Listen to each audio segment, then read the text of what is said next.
Hi, Shawna. Hey, I'm Renee. I'm so excited to have you here. I always kind of kickstart my podcasts by having my guest tell me a little bit about yourself, who you are, what you do, how you got here. Okay, yeah, that sounds good. So I'm Shawna, and we met through Instagram. Renee, I've actually followed you for a really long time on Instagram. And just like me in a nutshell, I am a counselor. I also work part-time as a environmental health officer with our health authority, but mainly I'm a counselor, I'm a coach, and I'm really passionate about helping women live life on purpose, simplify, like all of these messages that you share. I am just like another voice saying, hey, this is a great way to do things. It can bring you a lot of freedom. And that's kind of me in a nutshell. Also, I'm a mom, I'm married, I live in Canada, those kinds of things. Yeah, that's what before we started our call, I was freaking out because she lives in British Columbia, Canada, which is one of the most beautiful places I've ever seen. Not in person yet, but Yeah, hopefully not yet. someday. Yeah, not yet. Oh, well, that's so great, Shauna. So I'm curious as to what kind of inspired you to want to help people simplify, or what made you Mm. want to help women start simplifying specifically? I think I came across it by chance, as most of us do, because decluttering wasn't really like a big theme back when I first learned about it. I was blogging. I had left my job as a health inspector after two kids because we didn't have daycare in our little town, and my daughter, she cried all the time. So I was like, who is going to want to take two of these children? So I'm at home, I'm with my kids, and I'm just writing. I'm just blogging about mom life and that kind of thing. And along the way, have another baby, learn about decluttering. And it was like a trap door opened underneath me almost to learn about decluttering. I had read the book The Joy of Less by Francine J. And I had read it just after Christmas. And it was like someone had given me permission to get rid of stuff that I didn't want and I didn't need. And I could kind of look at my parents and how they have just everything. They just keep so much stuff. And I kind of looked and thought, if that's my future, and I can choose differently, I'm going to choose differently. And so I started just sharing that on the blog. I renamed the blog from that point and called it Simple on Purpose, and just started sharing with really no intention other than being accountable and sharing the process with people. Then I got trained as a coach, and then I got trained as a counselor. And so just kind of bringing all of those into how I worked with people, how I worked with women, it just became a very natural thing, I think, to have those conversations around simplifying and intentional living. I love that. What was your blog called before? It was called Dovetail Blog. Okay. Yeah. That that's so funny when you said that. I'm like, oh my gosh, I changed the name of mine as well. I started it called Heart, Soul, and Whole Food because I was like, at the time I had just done like holistic nutrition certification and Okay. was really passionate about that. So I was trying really hard, but a theme I've seen in my life is whenever I try too hard at something, it's not meant for me. Whenever I'm like, or whenever I force something or try to think I have to show up a certain way, it's Yeah. not Wow. Yeah. right. And Yeah. I started documenting our journey through minimalism. Mhm. And I was like, wow, people actually are responding to this message. So Mhm. I renamed my blog The Fun Size Life. The fun So size life. Yeah. I that's think kind of that's how I funny. found you. Yeah. Oh, really? I probably found you on Pinterest and followed you on Instagram. Oh my gosh. Well, I Yeah. hope you found good things. Yeah. Obviously, I was here. That's enough to still be hanging out with me, Yeah. right? Yeah. Oh, that's so funny. I just like, oh, some of these definitely need to be revamped. We have to Yes. as we go, right? Right. Yeah. Oh my gosh. And I love Yeah. that you said you kind of needed permission to declutter. Mhm. I had already gone through the process. I feel like when I was before I started the blog, I would read other mom blogs and things like that. And there were so many. I'm wondering if you maybe found this too. Mhm. There were so many that were about organization. And the organization was like pretty, perfect, white, serene. Yeah. Everything was glass jar containers, everything was perfectly labeled. And it was like, oh, I have to be that or I'm failing. So Absolutely. I tried the over organization so much. Did you ever come across those kinds of things? Yeah. People made organization look really easy and effortless, and something that if you do it right, then you never have to do work like to maintain it. So I thought like organization was something I was just personally a failure in. Because I think that's the other stuff they don't tell you is it might not be for you. You might not like putting things into, I hate putting things into jars. Like I just shared my spice drawer in my newsletter that I send out because I'm like, guys, spice drawers are not for me. I want the bags. I want it, like a trash raccoon lives in this jar and there's stuff everywhere. But I got to pour things in little containers and write on them. It just seems like so much work. And if it's not for you, it's not for you. You really got to find how it's going to work for you. But I totally know what you say, especially back then, maybe 10 years ago. We're on Pinterest a lot, we're on Instagram a lot, and we're seeing this aesthetic take over the totality of social media that we think everything, like I'm in a white office, but we think everything had to be suddenly painted white and the kitchens had to be white and we had to have all these like certain aesthetics to just even post ourselves on social media. It almost felt like that we needed to match up with all of that. Um, but the more you kind of dig into just how people live, like you go to your friend's house and you're like, I'm comfortable here. Like it's a normal home with normal people, and there's a basket of laundry, and I just feel like peaceful here. I don't need that pristine, beautiful space to be in. I don't think I need it. I mean, there's always laundry in my living room at all times. It's like an emotional support basket of laundry Oh, is always there. oh my But gosh, that's so funny. You're so right. I like that you said didn't even want to show ourselves on social media. yeah. Mhm. Um, for a big chunk of it, so I was doing decluttering. I was practicing deminimalism. I was practicing minimalism and I was sharing it on the blog, but I felt like I cannot share this on Instagram because I don't have the perfect white. My kitchen's ugly oak, or it's painted white now thanks to COVID. I was like, may as well take a chance on Yeah. something. I got nothing else to do.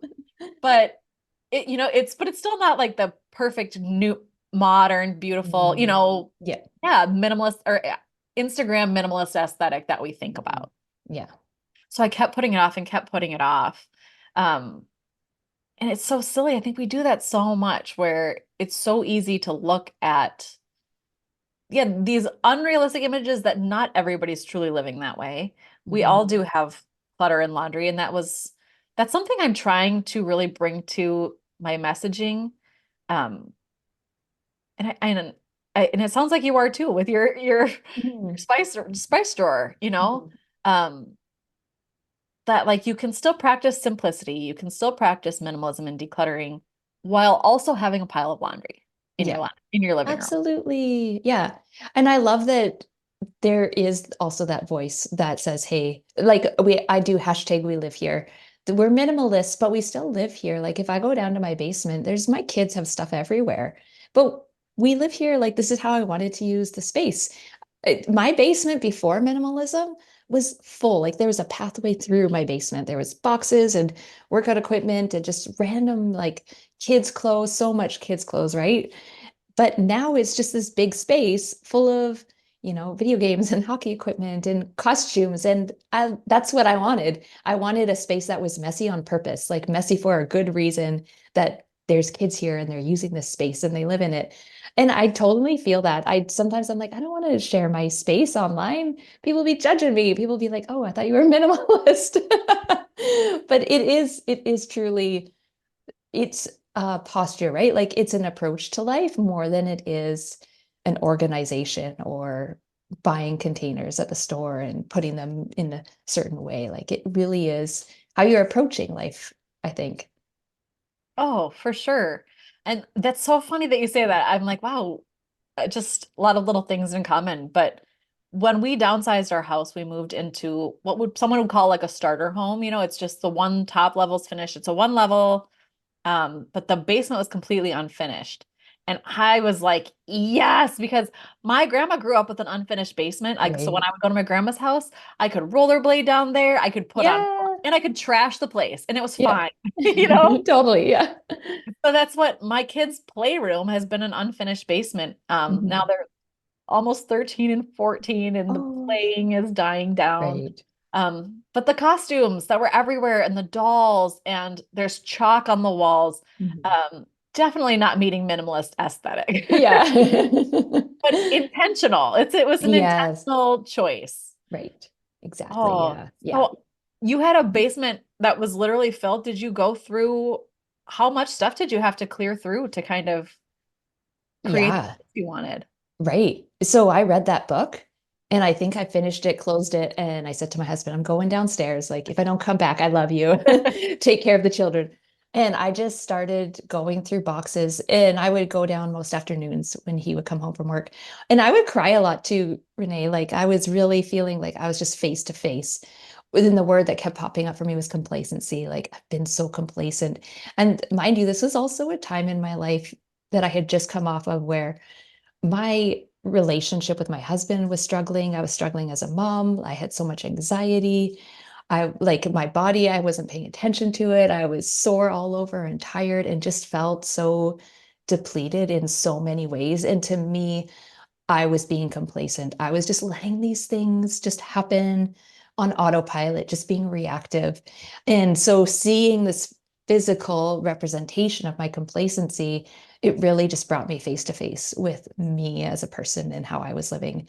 It's really humbling. Used to ugly cry in the basement and just go through boxes and boxes. And we got rid of truckloads of stuff. I helped furnish my niece's new home with stuff from our kitchen. And we basically had a second set of living room furniture in our basement because we had, of course, replaced the upstairs and put the old stuff downstairs, all those kinds of things, right? So there was just a lot of stuff to go through. And it's funny you talk about the images that we have of our home because I decluttered for a year and I took before and after pictures. And if you look on the surface, you're like, I don't see that much except for the basement. But it did feel a little bit defeating to be like, no, you don't understand. Like if you open a drawer, it looks different in there. So as we could actually clear out furniture felt like the big wins for sure. But still going through those drawers, going through those closets, it's not something that you just do once. Like you would know, right? It's not something you just do once. I'm decluttering every week, a drawer or something, because life happens, things get full again, things go on autopilot, and it just gets filled up again. So you constantly have to be decluttering. That's what people need to remember. It's not just one and done, it's a routine, but it can be really thoughtful and intentional sometimes. It can be kind of a practice. It sounds really nerdy, but I feel good when I declutter, like my closet, especially. I don't know why. Maybe just, if oh, I need to go shopping. I need this piece of clothing, as you tell yourself in your brain. But then you go into your closet and you stand there and you look at what you actually do have, and you start like pulling out things that you do love.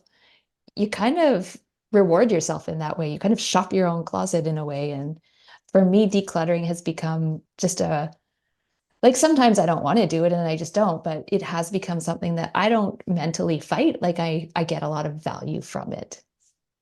Yeah. Oh, you're so right. Okay. It's so crazy. I feel like you everything you say, I'm like, me too. Me too. Um, and I don't know if you know that or if you've heard that, but that was also like where my decluttering, I had always decluttered. Like I would always do like the spring cleaning sessions and things like that. But I had this realization that I was like, it was like I would declutter and then immediately be like, now I can buy a bunch of stuff again. I would just fill it right back up. I Right. stayed overwhelmed. Yeah.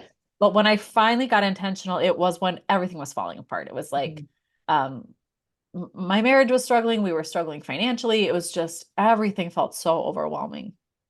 And that's when I kind of got to the point that I was just kind of tired of the cycle of it. Mhm. But also, you're right. Like the decluttering, as you're saying this, I'm thinking about my life and my journey where it's like, I don't declutter as much as I used to, but I also think it's not as big of a production as it used to be. Mm. Yeah. I Yeah. used to do those big spring cleaning sessions, and now it's like my daughter just got some new clothes. She's going to be 14 in 5 days. Oh my gosh. Looking at the calendar, I'm like, no, that's insane. But we she I said, do you want to go buy some new clothes? Because she's been saying she needs new clothes. I was like, should we do a clothes shopping trip or did you want to do a bigger party?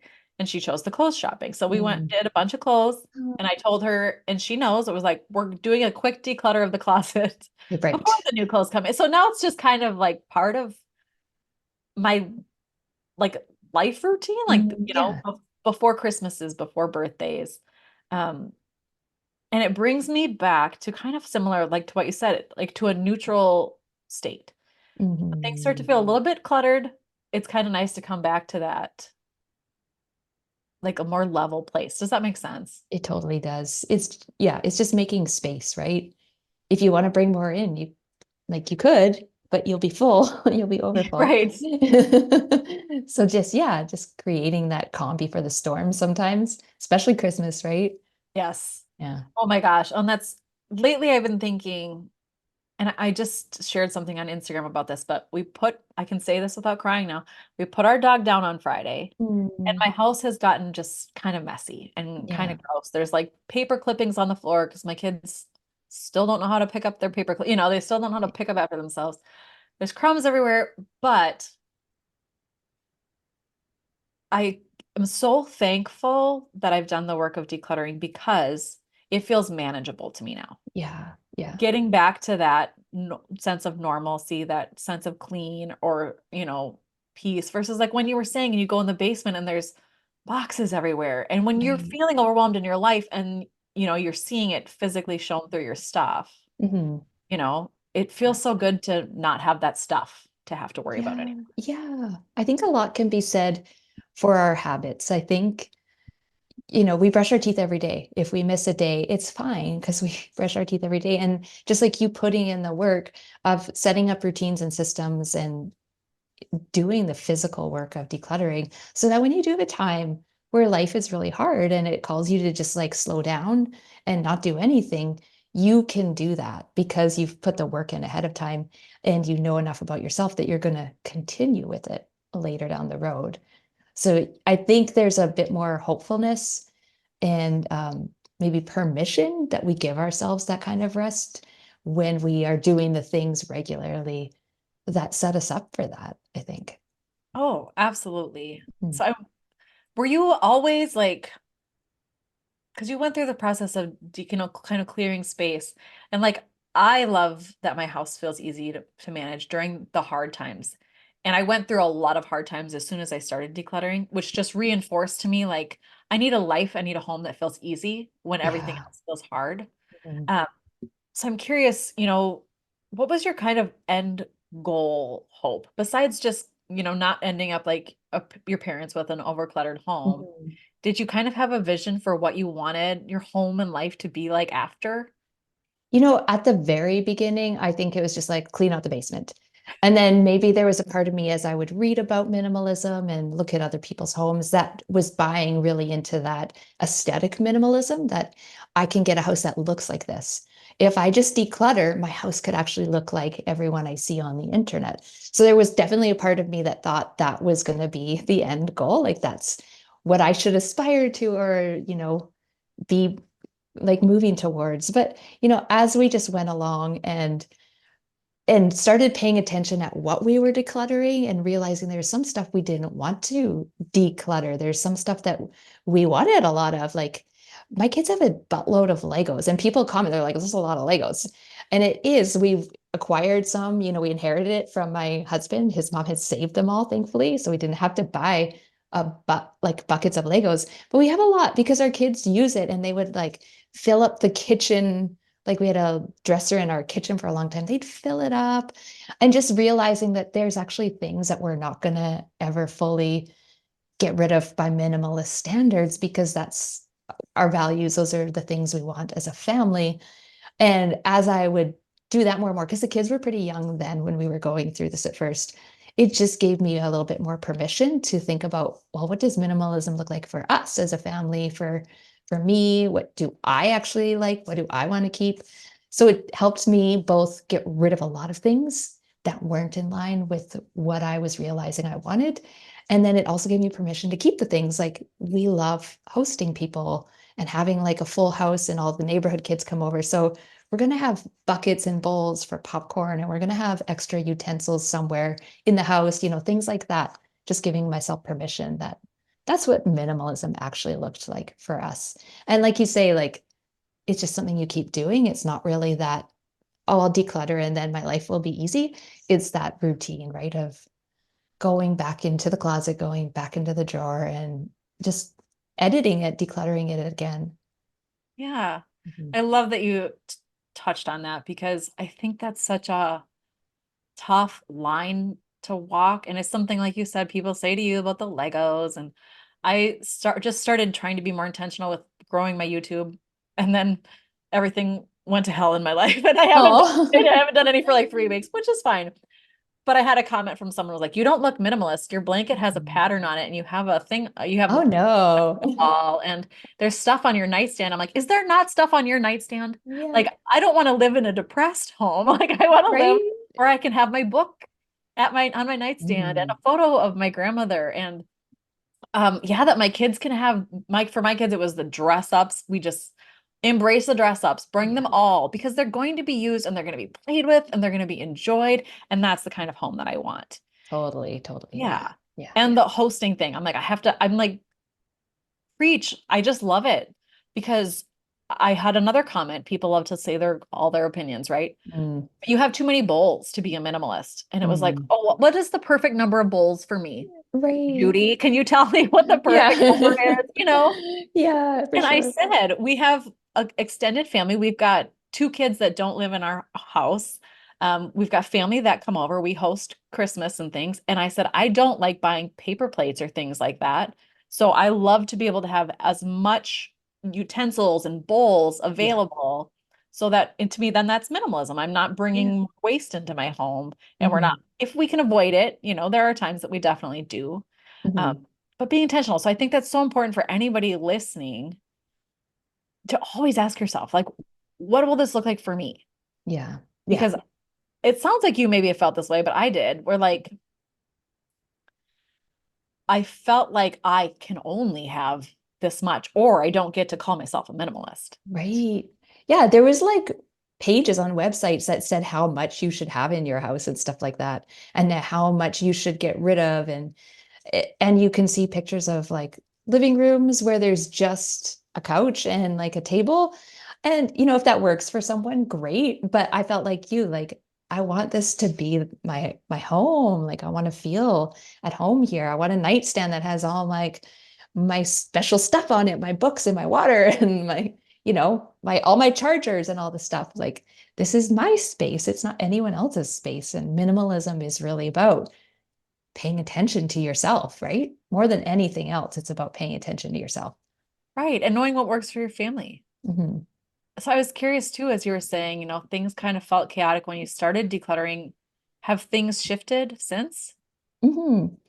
Yeah, I know people are like, if I declutter, then I'll feel peaceful, right? That's usually the if this, then that people have. If I declutter, then I'll feel peaceful. And I was learning, as moms do, that things don't feel peaceful if I'm not feeling peaceful. So I could have the cleanest, most tidy home. And if I'm not feeling peaceful, if I'm still like a bear about everything, there's not going to be peace in that home, no matter how much decluttering I did. So definitely that was the work for me, I think, is managing through a lot of anxiety I naturally had, and then bring kids into the picture and taking responsibility for how I was showing up in my home, almost decluttering my own self, my own heart, my own mind, so that I could show up and not operate from a state of chaos, even if my home felt like it was manageable, that I had to do that work myself as well. I like that you say that because that's something I've struggled to find the words for because it's a tricky thing to say, especially when, like you said, for so long, the minimalist or decluttering space has been here's how many pairs of pants you can own, and here's how many books you need to declutter. Mhm. Um, it's been so surface level in numbers or systems. Yeah. But for me, it was also that too. It was I did a lot of learning about myself through the process of decluttering. Um, Mhm. but I also, as you're talking about, you kind of always struggled with anxiety and things like that. Um, for me, I found it very therapeutic to kind Mhm. of clear through and eliminate some of the excess. So like, this is what I was thinking. I'm like, I've always tried to tell people like I'm not trying to meet a minimalist aesthetic. I'm not trying to have my home look any certain way necessarily. That's not why I'm doing this. But I said my brain feels so busy that Mhm. it's so nice to not have my space or my systems feel like that too. Right. Yeah. Yeah, I think, and like we both know, there's all that science around how your environment is impacts your mental state, your emotional state. And it's just one last thing to think about. People can drop by my house and sure, there's that basket of laundry and maybe the floors haven't been swept, but things are fine. Like I'm not going to be feeling on edge. And I think that's also like personal work I've done too, to have just people come in and just be like, this is me, this is my house, it's fine. Like we're fine, everyone's fine. You can have a seat at the table and it's going to be clear enough for you. And maybe I'll feed you something from the pantry. Like things are fine. So that's, yeah, I think that's really part of the process is just your energy is limited. Like we are limited in our time and our energy and our space. Like these are all things that we're limited in. And so to put it in the places where it best is served. And decluttering is just a tool that you can use to manage your energy well, I think. Do you feel like, did you have to do any work around? So, like, what did your home look like before you started decluttering? Is kind of what I'm wondering. Were you, because this is how I was now that I'm saying it, where I felt like this deep need to always have the perfect looking home. I wanted things to be nice and organized. Like I said, I would buy all the organizational systems or feel like I had to do that. Where you're saying the work of like letting people just come into your space, Mm. um, and have it be a little messy. Do you feel like there's you found any freedom in that? I'm not quite sure what I'm trying to say, but like there, because I relate to what you're saying. I feel that same way where before it used to be like a lot of anxiety around making sure I had a perfect home. Mhm. And now that I have a little bit less, maybe it is because my home's easier to manage, but also maybe because I've let go of a lot of those expectations that I had for what Mhm. my house should look like. That's what I'm trying to say. Right, I feel like right. you let go of a lot of your expectations that you put on yourself. Yeah, I think it's both for sure. And you asked what my home looked like before, and just kids. Like I had my three kids in 3.5 years. So it was just kind of survival mode, really. There was stuff all over the counters, bottles and snack dishes and like snacks lined up on the table and all the baby stuff and all the kids stuff. It was an explosion of kid things. It was confined, like their radius was pretty small back then. It was confined to, the kitchen and the living room. It's all open, but it Oh, was a lot of kids stuff. And if someone would have dropped in, I would have felt like they're looking at this mom and being like, she's your typical stay-at-home mom, just like rolling around in Legos and dirty laundry. I probably would have felt like that for sure. And just, managing kids as well. So doing the work of paying attention to how I was talking to myself about my house and what people were thinking about me. And I think now we have so many great like memes and articles that point out just how people really don't care. Those memes where someone comes into your house and they're like, this is what my wife thinks people do when they come over to visit. And it's someone like looking under the couches and like swiping the windowsill. Yeah, like all of that stuff. That's what we think is going to happen. But we know that when we go into someone's house, we're just there to hang out with them. People just want to feel like you enjoy their company and you're interested in them more than they care about what's on your counters or that basket of laundry on your couch. In fact, I feel more comfortable when I go to my friend's house and they let me see that side of themselves, where they can just leave stuff out or they can just be, maybe wiping down the counters while they're talking to me, whatever, doing their thing while I'm there, that they can just continue on living their life. I feel like a closeness and intimacy with them almost, where I'm not seeing this perfect, stressed out, curated image of somebody and what they're trying to present to me. right. Mhm. Oh, you're so right. And that's, I hope and I see that there's a shift happening in social media as far as like Instagram and things where people are showing that side of themselves. Mhm. Because you're right, there is a calming peace in knowing like, wow, okay, we're all just normal. Yeah. No, uh, Right. you know, Yeah. it's so freeing. And I remember doing like a video years ago where I was saying like, I think we should start apologizing if people come over and our houses are clean. Be Right. like, I'm so sorry. Oh my God. I hope you know it does ne it never looks like this I love ever. Like I just it. cleaned. Never, like Yeah, yeah, so sorry if you feel like this is yeah. what my home looks like. It doesn't, you know. I think there is a little bit of a pressure that we almost do that these days because we're in this era of like authenticity and be real. And yeah, my home is messy too. That sometimes when someone comes over, I'm like, I just swept. You're welcome. Like we just did chores. This is what this you came on a good day. Like there's Yeah, almost right? that like pressure a little bit to share that as well. That hey, I don't have it all together. Like my house gets messy too. That I think we're in an era where we do try to share that as well. I'm so glad to be in it. Just Mm. because, how old are your kids, I should ask? Yeah, so one just turned 13 and the other ones are going to be 12 and 10 soon.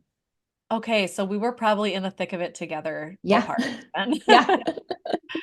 that's, I think back to that time, and I think it was so largely perfect motherhood was all that was shown or allowed. So I always felt like I was failing. Um, Mhm. or like, yeah, that something was missing. And I really like that we had the big Xer saucers everywhere, the baby swinging, Yes. all in the living room, Yeah. Yeah. um, confined Mhm. clutter. Yeah. Um, but it was so tough to see. I would have loved to have seen or heard more conversations like this. To Yeah. Yeah. just know. Right. Yeah. And the money too, right? Like you would look at other kids' bedrooms from bloggers online, and I felt that expectation that my kids should have a certain aesthetic in their bedroom instead of hand-me-down marketplace furniture that they actually did have. And I wouldn't have put my kids' bedrooms up in a category with what we saw on the internet. But I also wasn't going to spend that money. Like I couldn't have done that. And your kids, they change every year. Their furniture needs to change all of the time. It's crazy. But I think, yeah, just letting go of how we were told it was going to look and stepping into the power where we're not cookie cutters. Like we're not all meant to have the same list of things and live the same way and have the same aesthetic. Like our homes, but the biggest compliment I get is someone saying, your home feels like you. Like if I could have looked at that tile, I would have said, that's Shawna. And I have had friends that say that to me, and that is the goal. That's the ultimate goal, right? For me to be in my own home and be like, oh, just like I love all my decisions. They're not the trendiest, or maybe they're trendy now, but I'm gonna love them. Like this, I picked something that I was drawn to and attracted to and pulled into versus what I felt like it had to look like, versus the template that I could just pull off the internet. That this is all a reflection of our family and what we want and who we are and what's important to us. And that's what I want people to feel like. I want to feel like that when I go into someone's house. I want to know someone through their home. Right. Instead of being like, this looks like a replica of Home Goods, like Mhm. Yeah. like a copy paste version of something I've seen, Yes. which again, if that's what you love, but I can't help but feel like, is there any of you in Mm. that home anywhere? I hope so. But I love that you touched on the kids' rooms because when you were talking about Legos, I was thinking about that. And I felt that way, especially when I started to want to be more minimalist. Any minimalist kid's bedroom that I came across was like cream walls, Mhm. white furniture, a single white tent with neutral colored teddy bears. Yes, the tent. Yeah. And I'm like, the tent would be cool, but like mine was like pink and blue, and like Yeah, yeah. whatever we did was chaos. And my daughter was like, I want like frozen blanket, like a frozen Right. comforter. And Yeah. I was like, no, neutral only. Like there was that part of me that was like, it has to look perfect. Yeah. Of course, I let her have the frozen stuff, and but that was part of me needing to let go of that idea Mhm. of my home should look like. Mhm. Um, and so now I try, and thank you for encouraging me. I'm like, maybe I need to do this more. I try to share that my kids' rooms are normal, messy teenage rooms. Mhm. I practice minimalism, but I don't force my kids to meet some Right. sort of aesthetic or standard Mhm. for anything. I work through the process of trying to like help them declutter. So I'm curious if you do that with yours as well. Like Yeah. I've taught them to manage their things, but not force a limit on them. Mhm. Mhm. Yeah. Yeah, that was one that I really like mulled around a lot when I started. And I will say one of my three kids is not she enjoys chaos. Like she can embrace that. Her room is just like yeah, it's like A tornado went through it really. And it's right down our main hallway, right across the bathroom. So I'm sure if people are walking down the hallway, they'll look and be like, oh, I thought this mom was a minimalist. And that's fine. I think it's really the kid dependent. I have one kid who lines everything up and things are ordered, and one kid who there's a trail literally through the house. I could find them that by the trail they leave behind. And I will help them. I'll like, hey, I'm here. Let's do this together. Or I'll do it for them sometimes. People are like, oh, you shouldn't have to do your kids' rooms. But sometimes I just got to go in and make these decisions for them. There's stuff in there that doesn't need to be kept. And they've always thanked me. They've always said thank you after. And I think that's my own dad has been like, you know what, this is what your room looked like when you were a kid. And part of me doesn't believe him. Part of me thinks he's exaggerating, but that just gives me hope also that she's just on her own journey. Like she's messy right now and she'll figure it out. And, maybe she just needs some mice in there to, Right. inspire her to do something about it. Just But I will go in there and help her. And as she gets older and she thinks like, I want my friends to hang out in here, she's taking a little more ownership of what her room looks like. And every time that her room is clean, I stand in there with her. And especially when she was littler, I would do this with her. Be like, how do you feel? Notice how you feel right now. How does your room feel? What can you use this for? Now that you can use your floor and your desk is clear, what are you going to do here? So I want to just help her to keep like feeling that because habits are created by emotion, right? So I want her to keep feeling that reward of how it feels. It's doesn't that sound so weird? I want my kid to feel a reward by cleaning, but we do, right? That's how we feel when we've, cleaned out of the love of our home instead of out of resentment about doing chores. But when we've actually said, I own this space, I want it to look a certain way, like I'm taking ownership of this.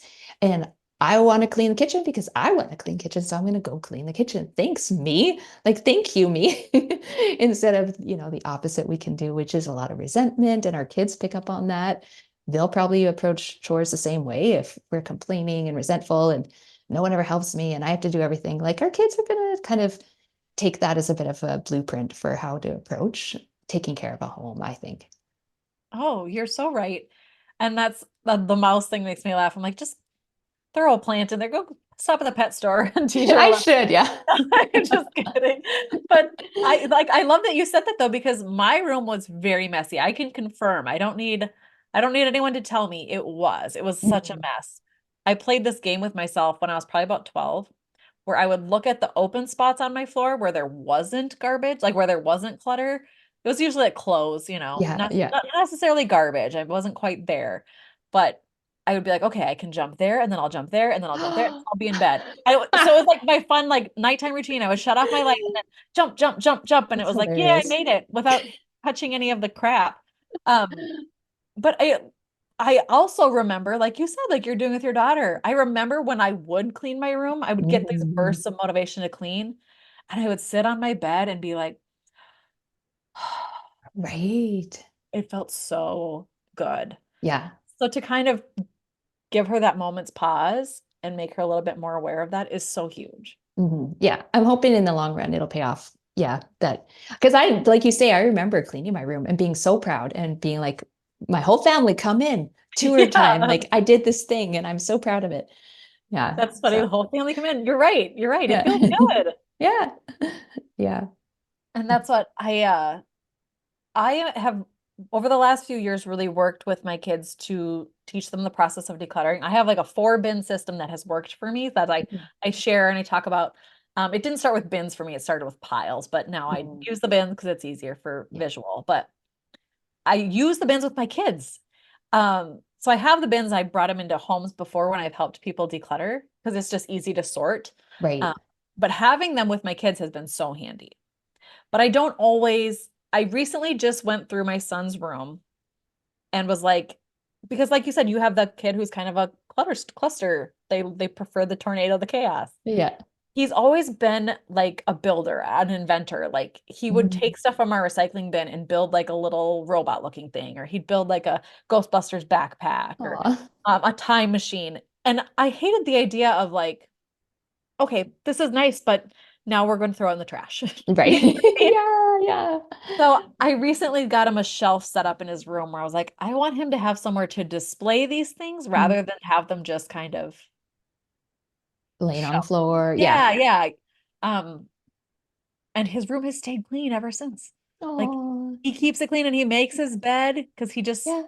I think it gave him permission to like display who he is and show who he Oh, is. oh, that's Do you know what I beautiful. mean? Yeah. Yeah. Yeah. And I think a kid takes a lot of pride in a space that feels reflective of them. That's why they're always asking, can I paint my room this crazy color? Can you buy me this furniture? Like they kind of, I think they know. They know that they could create that space that reflects them, I think. Yeah. Yeah. Yeah. Oh, and I think it's important to allow that, like you're saying, Mhm. because Yeah. yeah, for a while I felt like like it needed to meet an aesthetic instead of Mhm. be theirs. Mhm. So I do want to confirm for you and for anybody listening, I've talked about this before on my podcast, but my room was pure chaos. I had pop cans hanging from my ceiling. I had posters, floor, and I Right. kept it clean, but it was chaos still. Yeah. Yeah. Um, and now look at me. Like Yeah. it's possible. I think that was food too. The foods my kids won't eat. I can remind myself I didn't eat those either. And now it's fine. People will change. We have to allow them the space to change. We have to allow them to be on their own messy journey. I mean, we have standards, right? We clean up on Saturdays. Saturdays is when we clean the rooms as best we can, but we can maintain that. And then all the other time, just you know, enjoy it. Enjoy your space, enjoy your people. Don't make it so pressure filled. I love Right. the idea too of a kid just owning their space. Like my kids' rooms, I think, are really them. They have picked out paint colors. They have picked out whatever they want to hang on their walls. My daughter, who's very crafty, her desk is just like coated in layers of paint and glitter and sometimes I'll go in and there's just glitter everywhere. It's Oh my just God. yeah, trailing through the whole house. But I want that for her. I want her to be able to be who she is and she's a creator and just give her that space to do that at the risk of having glitter trailing through the rest of my house. But that's a whole other vacuuming situation, right? Right. Oh, but I love that. I truly do because I feel so much that same way. Mhm. But I want to ask you, I guess, have there ever been a thing where your kid's like, I want to paint this color or I want this furniture, and you're like, okay, like where you kind of, you have to like bite your tongue sometimes. Right. Yeah. Yeah. Like, well, I wouldn't like that, but if it's your taste, no. Yeah. I think there is like my son wanted to paint his room red. And to me, that was probably where I draw the line. I'm like, well, put something red in here, but we're not going to paint a wall red.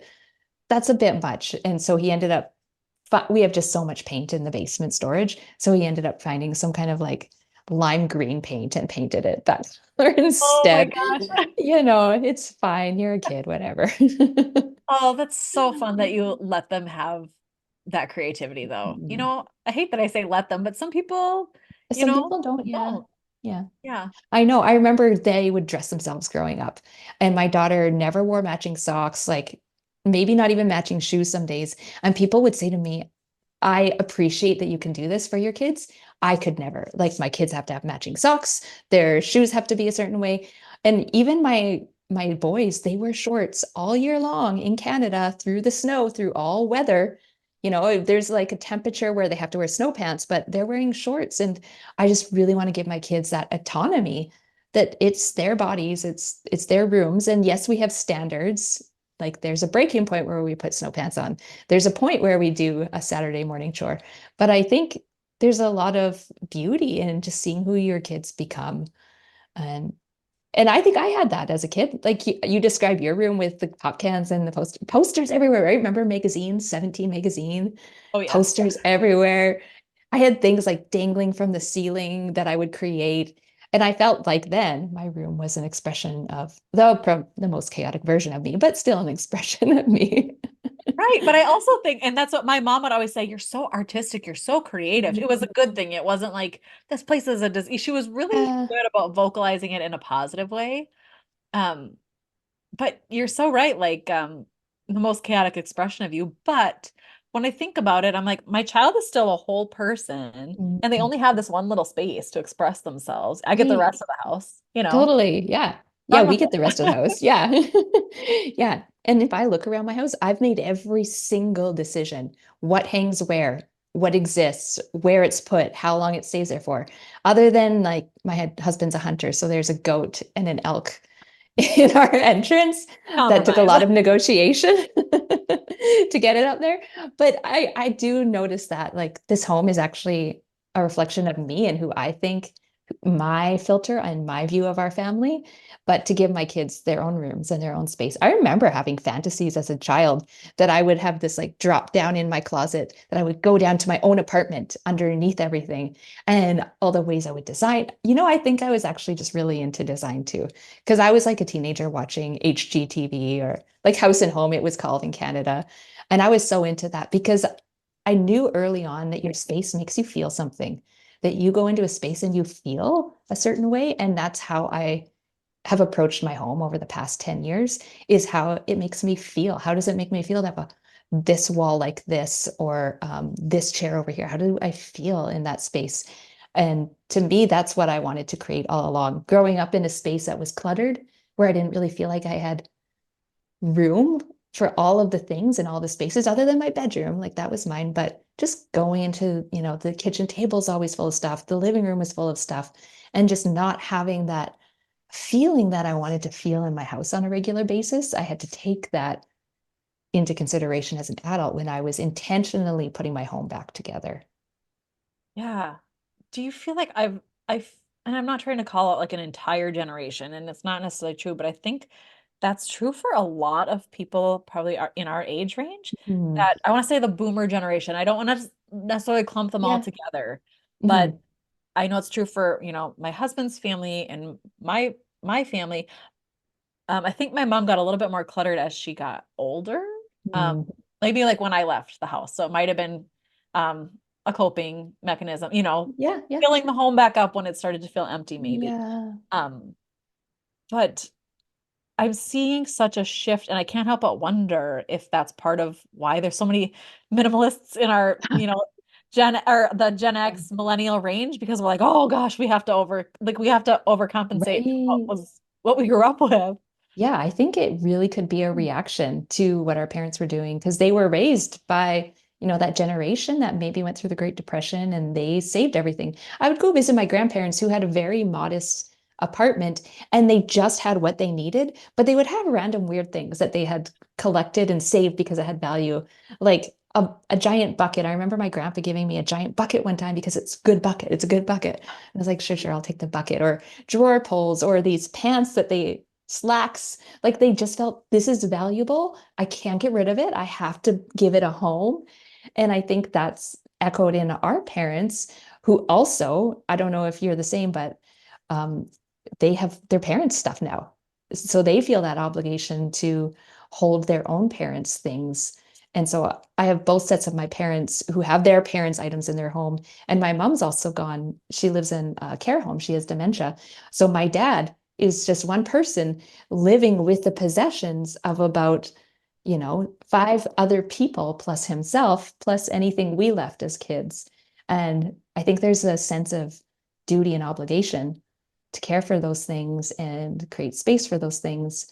But we don't want it. Like I've told him a few times, if something happens to you, I have to quit my job and move in and go through your things for months on end. And I think that's a real concern that we have to talk to our parents about. What's going to happen? Like, who's going to do all of this? You got to start now. There's that show. Sorry, I'm going on a tangent here. There's No, that show, The Gentle Art of Swedish Death Cleaning. It's on Prime, I think, right now. God, it's so good, right? I made my dad watch an episode of that. And just to say, like, you could have freedom from all of these things. I can help you, but he's lived like that his whole life for generations of holding all these people's stuff. It's got to be so hard for them to just let go of it, right?